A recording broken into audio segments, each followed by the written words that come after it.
मानव में जनन, कि मानव जो है वह जनन करता है। जनन किसको कहते हैं कि एक ऐसी प्रक्रिया है जिसके द्वारा एक मनुष्य अपने जैसे दूसरे मनुष्य को बनाता है, अपने जैसे संतान को बनाता है, कि मनुष्य जो है संतान की उत्पत्ति करता है। तो इसी को कहते हैं मनुष्य में जनन।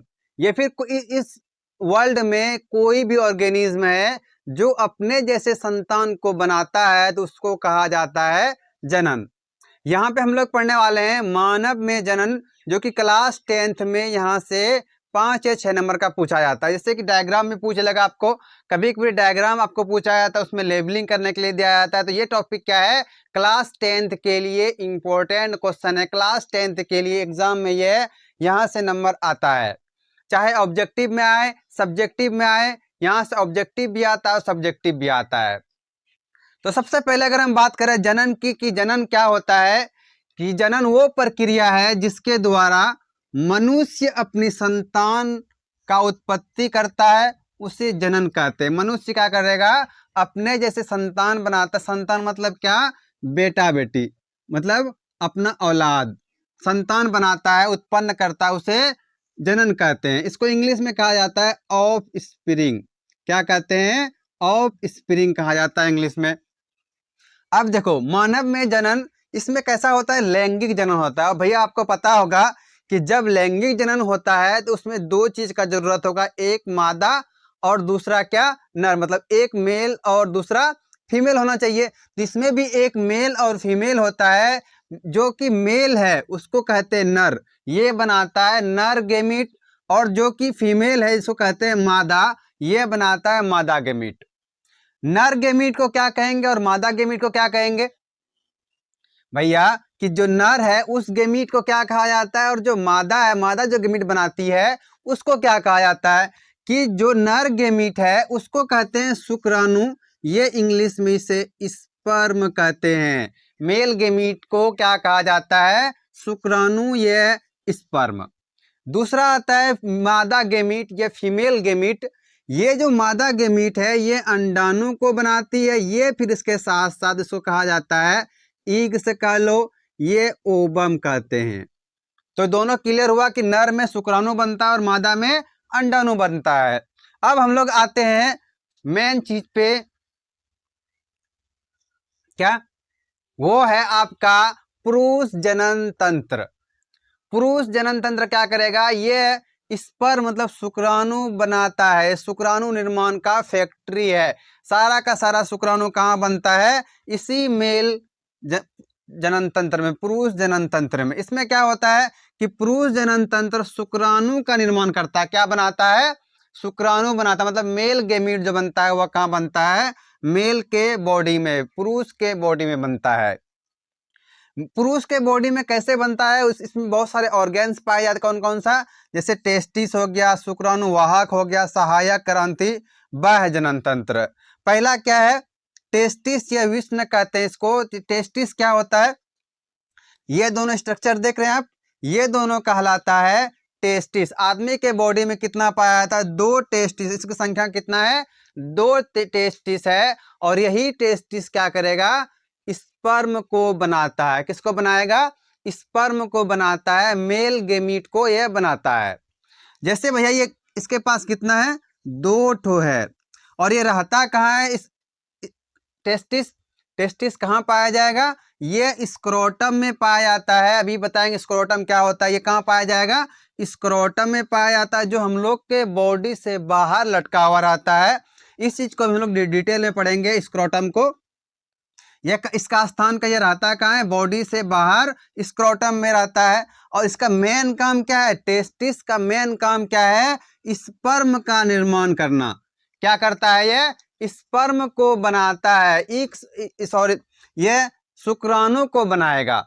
उसके साथ साथ ये हार्मोन, टेस्टोस्टेरोन हार्मोन को भी स्रावित करता है। ये टेस्टोस्टेरोन हार्मोन क्या करेगा, जैसे कि लड़के सब में देखे होंगे कि कुछ समय के बाद 10-11 साल के बाद उसका आवाज भारी हो जाता है, उसके बॉडी में बहुत सारे चेंजेस आ जाते हैं। उसको दाढ़ी आ जाता है, मूंछ आ जाता है, उसके बॉडी में हेयर आ जाते हैं, पबिक हेयर आ जाते हैं। तो ये किसके कारण से हो रहा है भैया? ये हो रहा है टेस्टोस्टेरोन हार्मोन के कारण। और कहाँ पे बनता है ये बनता है हमारे टेस्टिस में। भैया टेस्टिस के अंदर क्या रहता है? अंदर रहता है सेमनीफेरस ट्यूब्यूल्स, और उसी सेमनीफेरस ट्यूब्यूल्स में बनता है स्पर्म, ये शुक्राणु। तो अब ये क्लियर हो गया आपको कि जो टेस्टिस है ये इसका संख्या कितना होता है? इसका संख्या 2 है। दो एक जोड़ी में पाया जाता है, ये लेफ्ट साइड और राइट साइड दोनों साइड पाया जाएगा। और कहाँ पे रहता है? ये हमारे एब्डोमिनल के नीचे बाहर में लटका हुआ रहता है, उसको कहते हैं स्क्रोटम। स्क्रोटम में ये रहता है। और ये करता क्या है? ये स्पर्म का निर्माण करेगा और साथ ही साथ ये क्या करेगा? हार्मोन्स का प्रोडक्शन करता है, हार्मोन को स्रावित करेगा। अब बात करें कि ये जो विष्ण है, ये जो टेस्टिस है, टेस्टिस रहता कहाँ है? टेस्टिस कहाँ रहता है? स्क्रोटम में। कहाँ रहता है? स्क्रोटम में। ये स्क्रोटम जो है एक थैली लाइक स्ट्रक्चर है। कैसा स्ट्रक्चर है? एक थैली लाइक, जैसे कि ये दोनों टेस्टिस हो गया, इसके ऊपर ऐसे कवर चढ़ा हुआ रहता है, एक थैलीनुमा स्ट्रक्चर रहता है, इसको क्या कहते हैं? स्क्रोटम कहते हैं। अब बात आता है कि ये जो स्क्रोटम है हम लोग के बॉडी से बाहर क्यों है? हम लोग के शरीर से बाहर क्यों दिया गया? आदमी के शरीर से बाहर क्यों दिया है? जो मेल का बॉडी है, मेल के बॉडी से ये बाहर है, ऐसा नहीं बॉडी के अंदर है। ये कैसा है? मेल के बॉडी से बाहर है। क्यों दिया गया मेल का बॉडी से बाहर? ये तापमान कम करता है। किससे तापमान कम करेगा? जो आदमी का बॉडी है उससे 2 से 2.5 तक सेल्सियस कम रखता है, ताकि स्पर्म बनाने में सहायक हो, स्पर्म बने। भैया टेस्टिस को स्पर्म बनाने के लिए कितना टेम्परेचर कम चाहिए? 2 से 2.5, मतलब कि 2 से 2.5 डिग्री कम सेल्सियस चाहिए बॉडी से। उसके लिए क्या होता है कि स्क्रोटम इसको बॉडी से बाहर रखा है। तो इसका सबसे बड़ा रीजन क्या है बॉडी से बाहर रखने का? कि ये टेम्परेचर कम और ज्यादा मेंटेन करता। कितना? 2 से 2.5। होता क्या है कि जब गर्मी का मौसम आता है ये बॉडी से और दूर, मतलब नीचे चला जाता है। तो वो जो नीचे गया वो क्यों गया? ताकि टेम्परेचर मेंटेन रहे। फिर गर्मी के मौसम, ठंडी के मौसम में क्या होता है? ये ऊपर चला जाता है। तो ये जो ऊपर गया ये भी क्या कर रहा है? टेम्परेचर को मेंटेन कर रहा है। और साथ ही साथ ये क्या करेगा? शुक्राणु के निर्माण में सहायक होता है। ये स्क्रोटम कहाँ भैया? जैसे कि ये दोनों टेस्टिस है, इसके जस्ट नीचे ऐसे पाया जाता है, जो बॉडी से बाहर लटका हुआ रहता है, इसको कहते हैं इस। अब देखो क्या हुआ कि स्पर्म तो बन गया। स्पर्म कहाँ बना? इस टेस्टिस में बना। और टेस्टिस कहाँ था? स्क्रोटम में था। इतना क्लियर हो गया कि स्पर्म बना। अब स्पर्म जो बना वो क्या ट्रेवल करेगा कि ये स्पर्म ये टेस्टिस से आगे जाएगा। आगे किसके पास जाता है? वो जाता है इपिडाइडेमिस के पास। तो सबसे पहले हम लोग समझते हैं इपिडाइडेमिस क्या होता है और ये क्या करता है। इपिडाइडेमिस जो है ये करता है शुक्राणु परिपक्व, मतलब कि शुक्राणु को ये मैच्योर करेगा। स्पर्म को ये, जैसे कि ये टेस्टिस है, टेस्टिस के बगल में क्या है? इपिडाइडेमिस है। टेस्टिस में स्पर्म बन के कहाँ चला गया? इपिडाइडेमिस में चला गया। और इपिडाइडेमिस में वो स्पर्म मैच्योर करेगा। पहले वो सिर्फ बना था, वो जवान नहीं हुआ था। सिर्फ टेस्टिस में बना है, वहाँ जवान नहीं हुआ। जवान जाके कहाँ होगा? मैच्योर कहाँ पे होगा? वो मैच्योर होगा जाके इपिडाइडेमिस में। इपिडाइडेमिस जो है एक ऐसे एक नस के तरह बना हुआ, लिपटा हुआ ऐसे रहता है, कुंडलीदार स्ट्रक्चर रहता है। इसको क्या कहा जाता है? इपिडाइडेमिस का। इपिडाइडेमिस स्पर्म को परिपक्व करता है। और उसके साथ साथ क्या है? ये टेम्पोररी भंडारण है, कुछ समय के लिए स्पर्म को रोक के रखता है। बस इतना ही काम है इपिडाइडेमिस का। स्पर्म टेस्टिस से कहाँ गया? इपिडाइडेमिस। और इपिडाइडेमिस से आप कहाँ चला जाएगा भैया? ये जो ट्यूब दिख रहा है, ये जो वाला ट्यूब, इसको कहते हैं भास डिफरेंस। क्या कहा जाता है? भास डिफरेंस। तो इपिडाइडेमिस स्पर्म कहाँ जाएगा? अब भास डिफरेंस के पास जाएगा। हिंदी में शुक्रवाहिनी कहते हैं। भास डिफरेंस के पास यह क्या करेगा कि इपिडाइडेमिस से जो स्पर्म आया, इपिडाइडेमिस से जो स्पर्म आया उसको कहाँ भेजेगा? आगे ले जाने का काम करेगा। और ये आगे कहाँ ले जाएगा? यूरेथ्रा के पास। यूरेथ्रा क्या करेगा? इसको बॉडी से बाहर करेगा। तो भैया आपको सिंपल समझ में आया होगा कि टेस्टिस में बना स्पर्म कहाँ गया, एपिडाइडेमिस के पास, और एपिडाइडेमिस से कहाँ, ये जो ट्यूब दिख रहा है इसको कहते हैं भास डिफरेंस, और भास डिफरेंस के बाद ये यूरेथ्रा के पास आएगा और यहाँ से बाहर निकल जाएगा पेनिस से। लेकिन इसके पास ना कुछ सहायक ग्रंथियां भी है। क्या है? कुछ सहायक ग्रंथियां हैं जो कि स्पर्म को मूव होने में उसको एनर्जी देता है, उसको भोजन देता है। तो सहायक ग्रंथियां कौन कौन है उसके पास? सहायक ग्रंथियां कौन कौन सा? तो सहायक ग्रंथियां उसके पास है वीर्य पुटिका या फिर सेमिनल वेसिकल्स कहते हैं। यहां से शुरू से समझिएगा कि स्पर्म जैसे यहाँ रास्ते में यहाँ से स्टार्ट हो जाएगा आपका सहायक ग्रंथियां, कि ये जो स्पर्म है इसको क्या करेगा, रास्ता ये आगे बढ़ने के लिए उसको देता है एनर्जी, न्यूट्रिशन देगा। उसके साथ साथ बहुत सारा फ्लूइड निकलता है, तो वो सारा फ्लूइड स्पर्म में मिलते जाता है। ठीक, तो पहला क्या था, सेमिनल वेसिकल, ये क्या करता है कि फ्रुक्टोज युक्त द्रव बनाता है। क्या बनाएगा? फ्रुक्टोज मिला हुआ पानी की तरह चिपचिपा पदार्थ बनाता है। उसके साथ साथ शुक्राणु को क्या करेगा, ये ऊर्जा प्रदान करेगा। शुक्राणु को ऊर्जा कौन देता है? यही सेमिनल वेसिकल्स में जो फ्रुक्टोज है, यही फ्रुक्टोज उसको एनर्जी देने का काम करता है। और भैया डॉक्टर जो यूज करता है कुछ टेस्टिंग के लिए, तो वो क्या चेक करता है कि फीमेल को बॉडी में फ्रुक्टोज है या नहीं। अगर फ्रुक्टोज पाया जाता है तो फिर का सामने वाला दोषी रहता है। तो ये जो सेमिनल वेसिकल है इसका क्या काम है? एनर्जी देना। किसको? शुक्राणु को एनर्जी देता है। क्यों एनर्जी देता है? क्योंकि इसके पास क्या है, फ्रुक्टोज है। इससे अगले वाला ग्लैंड जो रहता है उसको कहते हैं प्रोस्टेट ग्लैंड। क्या कहा जाता है? Prostate gland. प्रोस्टेट ग्लैंड क्या करेगा कि ये जो अब स्पर्म है उसको एनर्जी मिल गया है, अब क्या देगा, उसको एक्टिव करेगा, सक्रिय करेगा, ताकि वो आगे जा सके। और प्रोस्टेट ग्लैंड के बाद आता है कॉपर्स ग्लैंड। कॉपर्स ग्लैंड का काम बहुत अच्छा, बहुत बड़ा काम है। यह क्या करेगा कि पहले ये चेक करता है कि यूरेथ्रा में कहीं एसिडिटी तो नहीं है, मतलब ये क्षारीय पदार्थ निकालता है, और ये बहुत सारा चिपचिपा चिकना पदार्थ निकालता है, जिससे कि रास्ता क्या होता है, साफ हो जाएगा। उसके साथ साथ रास्ता यह चिकना हो जाता है, मतलब कि ये जो है चिपचिपा पदार्थ को रिलीज करता है।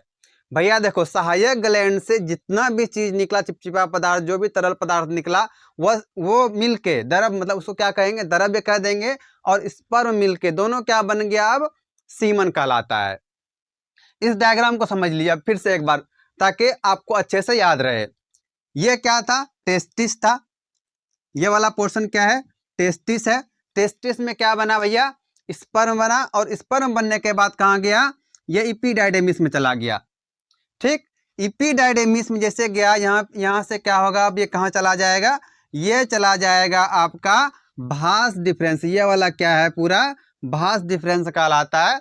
ये चला गया भास डिफरेंस के पास, और भास डिफरेंस से आगे आओगे तो ये यूरेथ्रा के पास आता है। इसको कहते हैं यूरिनरी ब्लैडर। ये भास डिफरेंस कहाँ आ गया, अब यहाँ पे बहुत सारा सहायक ग्रंथियां भी है, जिससे कि बहुत सारा चिपचिपा पदार्थ आएगा, और वो पदार्थ क्या उसमें मिलते जाएगा, और लास्ट में क्या बन जाएगा, वो सीमन कहलाता है। जब द्रव्य और स्पर्म मिल जाता है तो उसको कहते हैं सीमन, और ये सीमन इस पेनिस के थ्रू बाहर निकल जाएगा। मादा जनन तंत्र क्या करेगा कि ये अंडाणु का निर्माण करता है। जैसे कि मेल में स्पर्म का निर्माण हो रहा था, उसी तरह फीमेल में क्या होगा, अंडाणु का निर्माण होगा। यह क्या करता है, अंडाणु का निर्माण करता है। निषेचन और भ्रूण का विकास, ये सारा चीज कहाँ पे होगा, मादा जनन तंत्र में, फीमेल के बॉडी में। फीमेल का जो बॉडी है वो अंडाणु को बनाता है, अंडाणु को रिलीज करता है, अंडाणु का निर्माण करता है। उसके साथ साथ ये निषेचन भी करेगा। निषेचन का मतलब कि मेल और फीमेल का जो मेल गेमीट और फीमेल गेमीट दोनों फ्यूज करके क्या बनाएगा, जायगोट बनाएगा। इसी को कहा जाता है निषेचन। तो मादा जनन तंत्र में क्या हो रहा है, अंडाणु का निर्माण होगा, निषेचन होगा, और भ्रूण का विकास करता है। तो ये क्या है, मादा जनन तंत्र है। मादा जनन तंत्र का मुख्य अंग क्या क्या है, जैसे कि अंडाशय, फिलिपियन ट्यूब, गर्भाशय, ये फिर इसको एक और ना है योनि। ये 4 तरह का इसका मेन पार्ट पाया जाता है। कहाँ कहाँ? ये वाला देखो पार्ट क्या है, योनि, ये फिर वेजाइना कहा जाता है। और ओवरी कहाँ है? ये वाला पार्ट ओवरी, ये फिलिपियन ट्यूब और ये यूटेरस। अब हम एक एक चीज को समझते हैं। पहले सबसे पहले इसका मेन पार्ट क्या था? ओवरी। ओवरी कितना पाया जाता है? संख्या में ये 2 रहता है। ओवरी कितना रहता है? संख्या में 2 है। एक ओवरी ये और दूसरा ओवरी ये है। ये दोनों क्या करता है? अंडाणु का मतलब कि ओवम का रिलीज का, ओवम को रिलीज करता है, ओवम को ये बनाता है। मतलब कि ये जो ओवरी है ये क्या करेगा?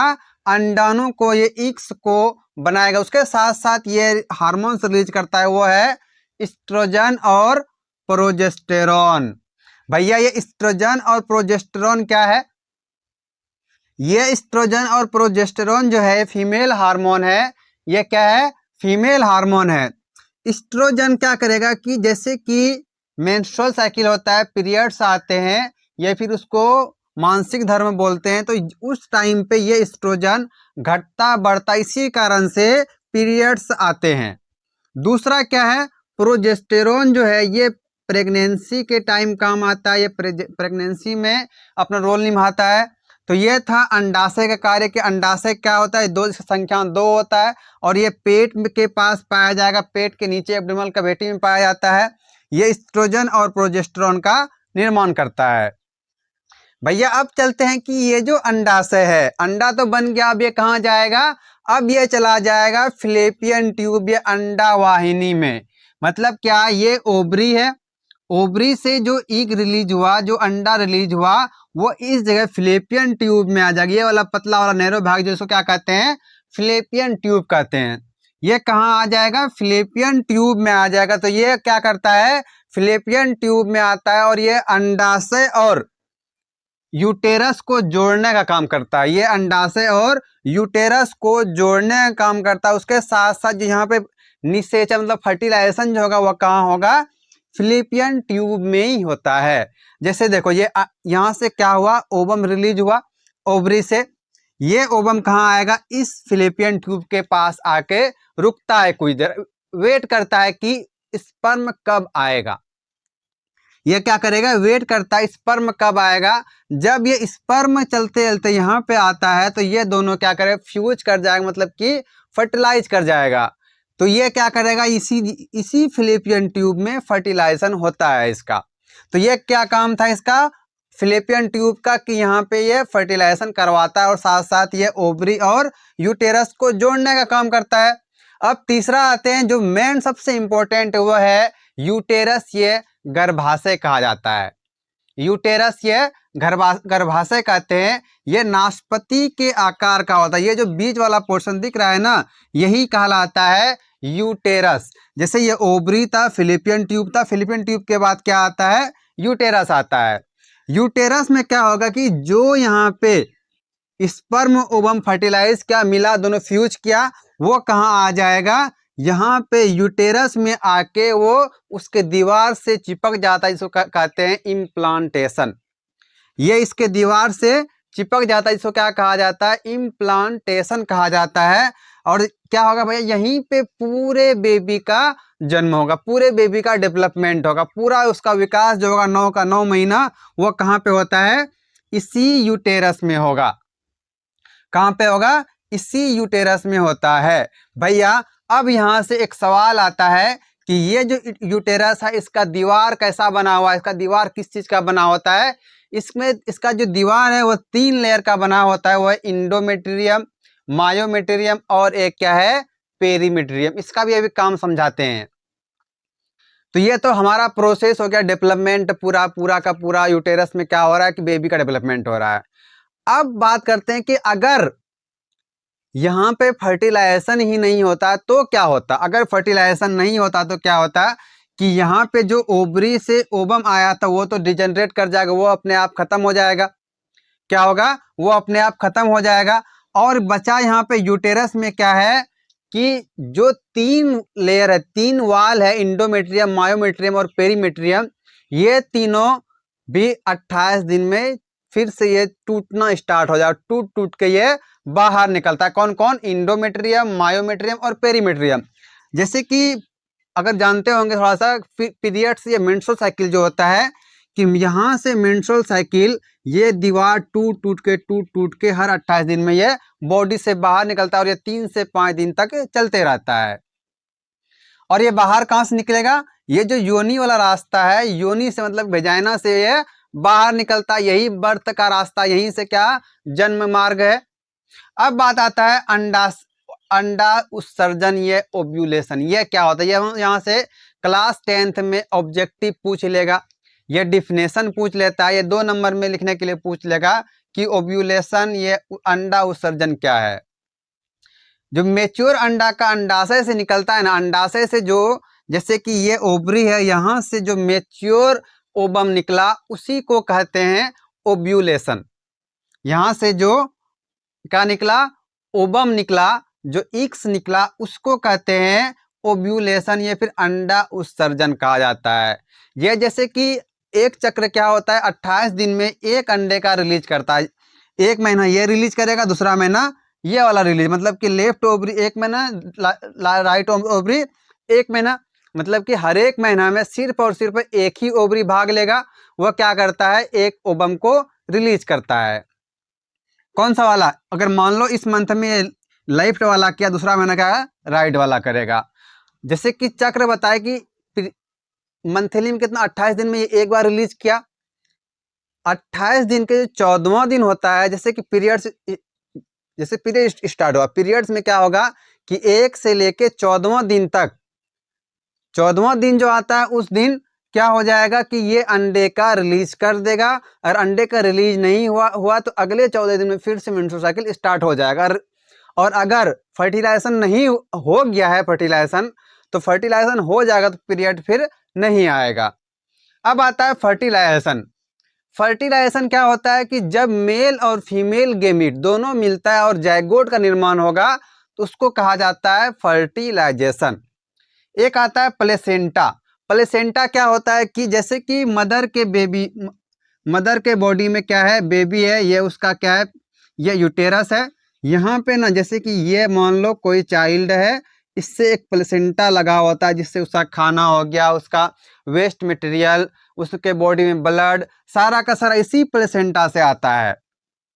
उसके बाद लास्ट में क्या? मेंस्ट्रुअल साइकिल, इसका चक्र होता है 1 से लेकर 28 दिन तक। ये क्या होगा? 28 दिन में उसका दीवार टूट टूट के ब्लीडिंग होता है, जिसको मेंस्ट्रुअल साइकिल कहते हैं।